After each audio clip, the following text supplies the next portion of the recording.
रायरंगपुर महुलडीहा सत्संग केन्द्र सत्संगी मानक द्वारा भाद्रव प्रथम दिवस रे सत्संग और भूमिका पक्षर चक्षु चिकित्सा शिविर मयूरभंज जिला बामनघाटी उपखंड रायरंगपुर सहरस्थ महुलडीहा सत्संग केन्द्र युव सत्संग मानक द्वारा भाद्रव प्रथम दिवस रे सत्संग और भूमिका चक्षु चिकित्सा सहयोग रे विराट चक्षु चिकित्सा शिविर अनुष्ठित हो जाइछि। एही चिकित्सा शिविर दिन 10 घटिका समय स्थानीय वरिष्ठ सांबादिक तथा श्रमिक नेता निगमानंद पट्टनायक द्वारा उद्घाटित होता। उत्तर ओडिशा भूमिका चक्षु डाक्तरखानार जोनाल मैनेजर बर्नाड केशरी जेना, एरिया मैनेजर बिरंची नारायण सेठी, रायरंगपुर ब्लॉक इंचार्ज कापुर बास्के, करंजिया चक्षु हॉस्पिटल मैनेजर हिमांशु सामल और तांको डाक्तरी टीम को उपस्थित एक उन्नत मानर शीतताप नियंत्रित भ्राम्यमाण चक्षु चिकित्सालय यान द्वारा चक्षु परीक्षा शिविर महुलडीहा सत्संग केन्द्र ठारे अनुष्ठित होता। एथिरे मोट 67 जन रोगी चक्षु परीक्षा करथिबा बेले 23 जन मोतियाबिंदु चिन्हट। आज भाद्रव मास प्रथम दिवस ये अवसर में रायरंगपुर महुलडीहा सत्संग केन्द्र में आज युव सत्संगी भाई मानकर उद्यम प्रयास दिना सत्संग अनुष्ठित होता। ये पाखापाखि 500 भक्तों समागम होता। बहुत सुंदर भाव आडंबर सह भजन कीर्तन और इष्ट प्रसंग आलोचना होती। समस्ते सत्संग बहु बहु भाव उपभोग कर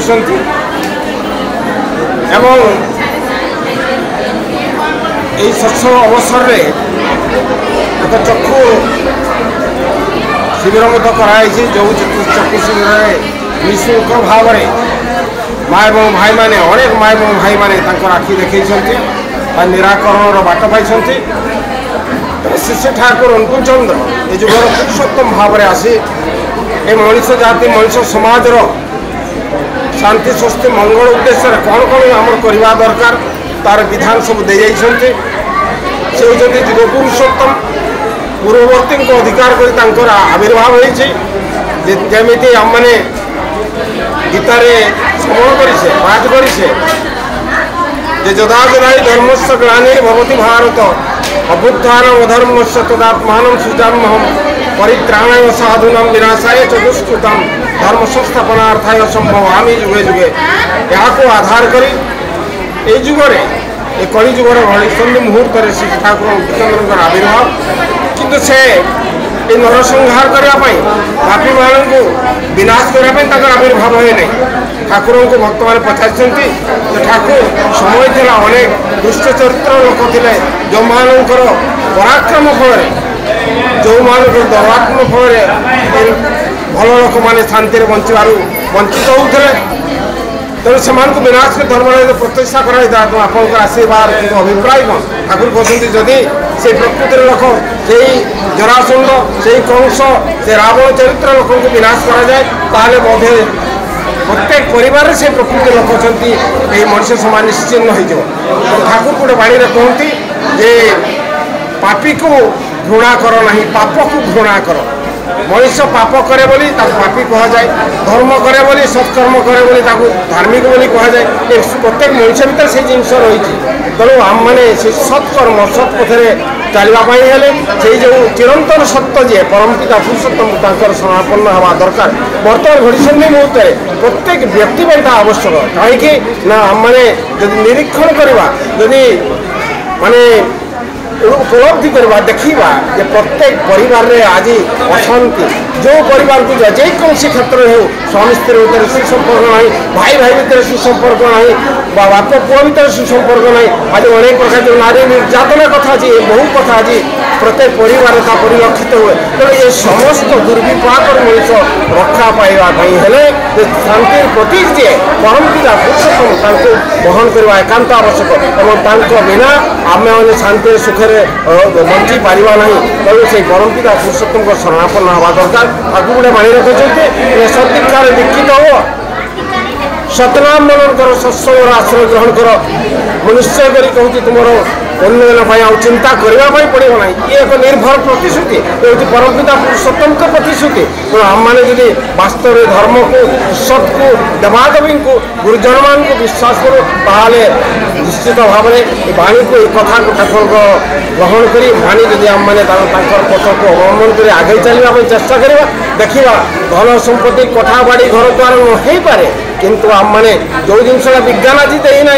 टंका पैसा घर द्वार कठा बाड़ी सब दे बुद्धि विवेक दे विज्ञान अनेक उन्नति किंतु आज विज्ञान शांति दे पारि ना से शांतिटा केवल शांति प्रतीक जी परम पिता पुरुषोत्तम ग्रहण कले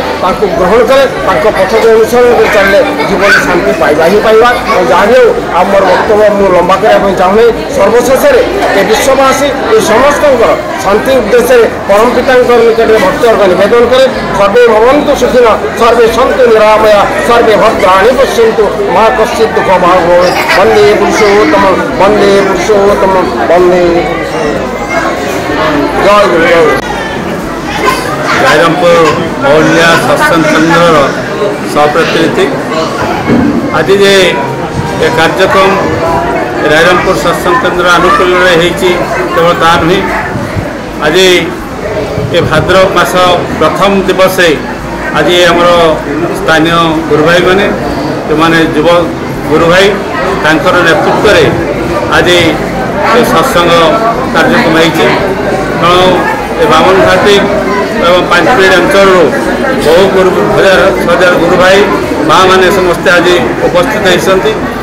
आज श्री श्री ठाकुर अनुकूल चंद्र से जो दिव्य भावधारा आज सारा जगत को उद्वेलित करी आज सारा जगत को दिग्दर्शन दूची ताही यदि आमर एक पाथई हो उठी तो आज समाज रे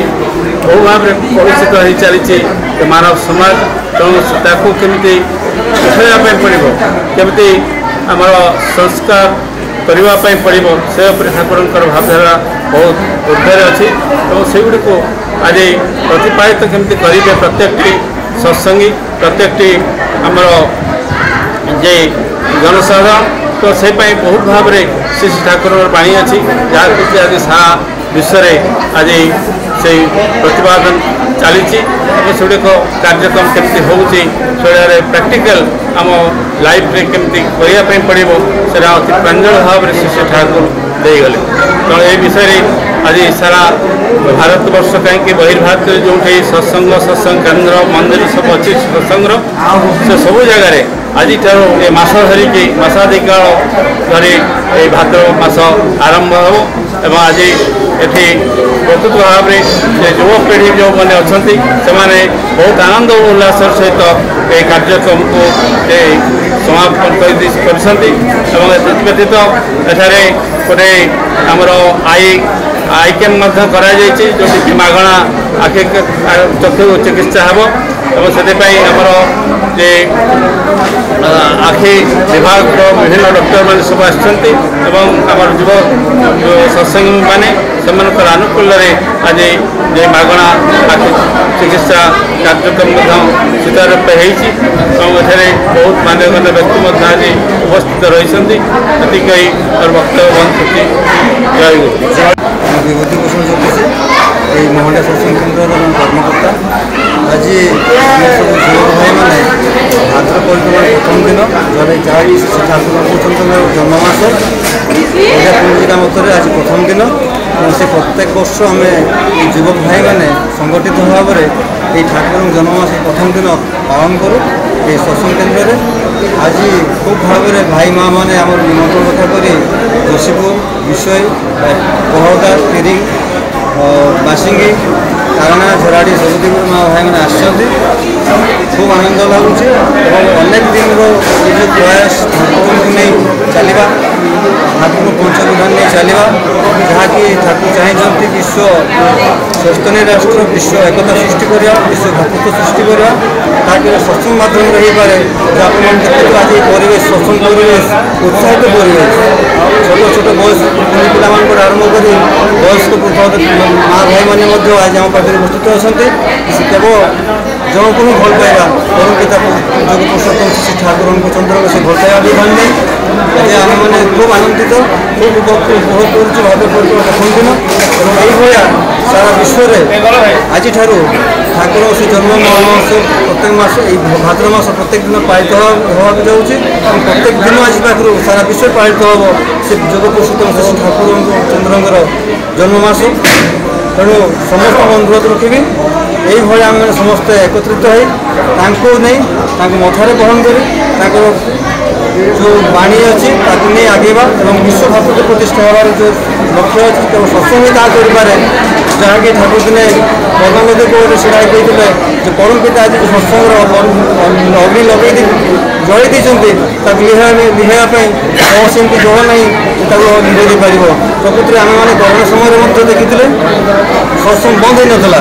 ଅନଲାଇନ୍ ସତ୍ସଙ୍ଗ ଜୁମ୍ରେ বা বিভিন্ন ଅନଲାଇନ୍ ସିଷ୍ଟମ୍ରେ ଆମେ ସତ୍ସଙ୍ଗ ଉପଭୋଗ କରୁଥିଲେ। ଆଜି ଆମେ ସେଇ ସତ୍ସଙ୍ଗ ପୁଣି ଫିଜିକାଲି ବର୍ତ୍ତମାନ ଆମେ ସମସ୍ତେ ଏକତ୍ରିତ ହୋଇ ଉପଭୋଗ କରୁଛେ ଏବଂ ଏହା ହିଁ କହିବି ସମସ୍ତେ ହିଁ ଏକତ୍ରିତ ହେବା একমুখী ହେବା ସ୍ୱାସ୍ଥ୍ୟ ନିବେଦନ ପାଳନ କରିବା ଜୀବନରେ ବିଶ୍ୱ ସ୍ୱାସ୍ଥ୍ୟ ରାଷ୍ଟ୍ର ତିଆରି ହେବ ତାହେଲେ ଯେ ବିଶ୍ୱରେ ଶାନ୍ତି ସୃଷ୍ଟି ହେବ ଶାନ୍ତି ପ୍ରତିଷ୍ଠା ହୋଇପାରିବ। ମୁଁ ସମସ୍ତଙ୍କୁ ଅନୁରୋଧ ରଖିବି ସମସ୍ତେ ବରଙ୍କିତା ସେଇ ଯୋଗ ପୁରୁଷୋତ୍ତମ ଶ୍ରୀ ଠାକୁରଙ୍କ ଚନ୍ଦ୍ର ବିଧି ବିଧାନରେ ଯେଉଁ ଅଛି ପଞ୍ଚ ମହାବୀର ଜୀବନ ସେ ପାଞ୍ଚଟା ମହାଜୀବନ ଜୀବନରେ ପ୍ରତିପାଳିତ କରିବା ଶାନ୍ତି ସ୍ୱାସ୍ଥ୍ୟ ଆନନ୍ଦ ଲାଭ କରିବା ବିଶ୍ୱ ଭାତୃତ୍ୱ ସୃଷ୍ଟି ହେବ ବିଶ୍ୱ ଶାନ୍ତି ସୃଷ୍ଟି ହେବ।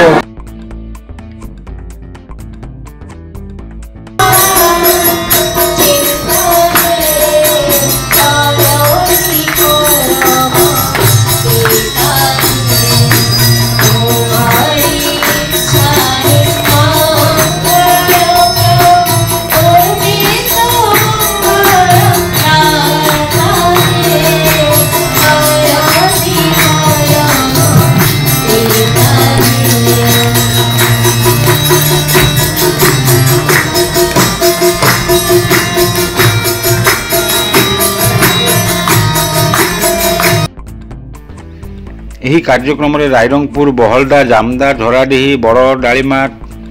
ତାରଣା ଗୋରୁମଇଶାଣୀ ଯଶୀପୁର ବିଶୋଇ ରରୁଆଁ ଗମ୍ଭାରିଆ ବାସିଙ୍ଗି ଇତ୍ୟାଦିରୁ 300ରୁ ଉର୍ଦ୍ଧ୍ୱ ଭକ୍ତ ଯୋଗଦେଇ ପ୍ରସାଦ ସେବନ କରିଥିଲେ। ରାଇରଙ୍ଗପୁରରୁ ଉତ୍ତମ ରାମଙ୍କ ରିପୋର୍ଟ, ଖୋଲା ଖବର ଟିଭି।